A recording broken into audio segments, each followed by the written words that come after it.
Hello, research writers. Welcome back to class. This is Miss Odell. It's wonderful to speak to you today. I'm glad you're here. Today is going to be a labor-intensive day where you will be working on your resume. So the things that you need right now are as follows. Your targeted selection worksheet, meaning the 4 examples that you generated yesterday and over the weekend. So those 4 examples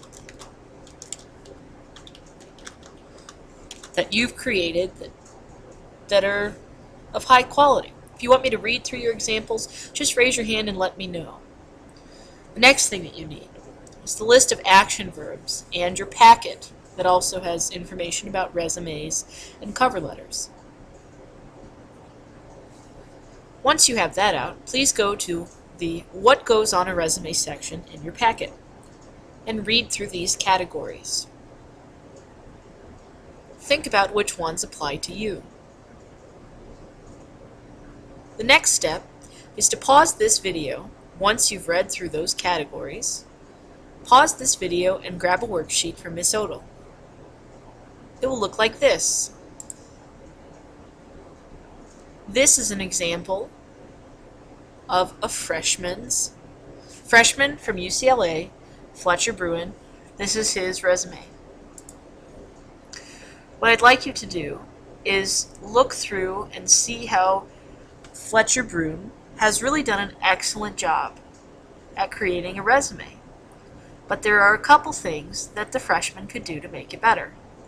His font choice is a little unprofessional. I think it's Calibri, and because Calibri has been designated as the default font of Microsoft Word, it has become a very commonplace font, so please stay away from Calibri. However, if you don't like Times New Roman, Arial, or Century Gothic, or fonts of that style, Bookman Old Style, this font here, Bookman Old Style, is also an option. So is Verdana, but Verdana can look kind of cheap sometimes. And remember to not mix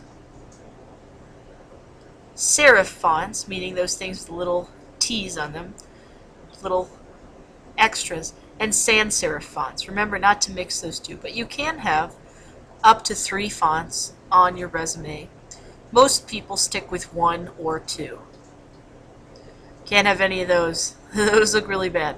Okay, so today, when you're looking at Fletcher Bruin's resume, take a note and read through exactly how he's describing everything that he does, and see that he could also make it better by reducing the amount of bullet points. When you scan this with your eyes, one of the first things that you see are all of the bullet points. There's almost too many of them. Most people limit their bullet points to a standard 3 per item. That means either combining the information together from 2 separate bullet points or eliminating the least important bullet point. This is about kind of the hierarchy of importance. What in 30 seconds or less do I want the employer or the scholarship committee or the internship committee to see? Because most resumes are scanned just like our eyes, just like a computer scans a document. It scans quickly, takes the image, and then reads the specifics of it later. So just think about it that way. Where does my eye go, and why does my eye go there? Also, you can use the Fletcher Bruin line if you want, but please place it so that the spacing is not so close. See, this doesn't look very attractive. It looks like this is cutting it off.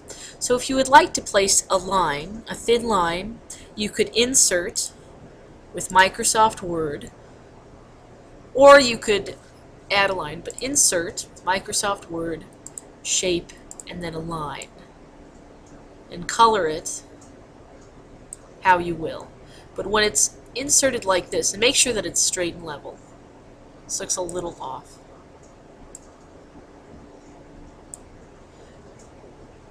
And make sure that when you select it and insert it,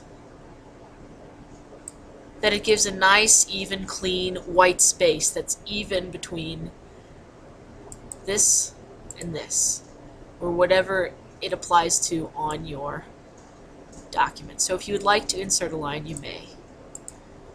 Or, also, here's something that's pretty neat. Well, if I can get this line, okay.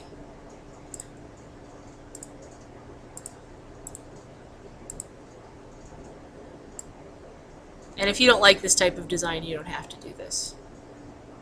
But lines can make a difference in the structure of your page and can help be kind of a guiding force for your white space. So yesterday when we were talking about white space,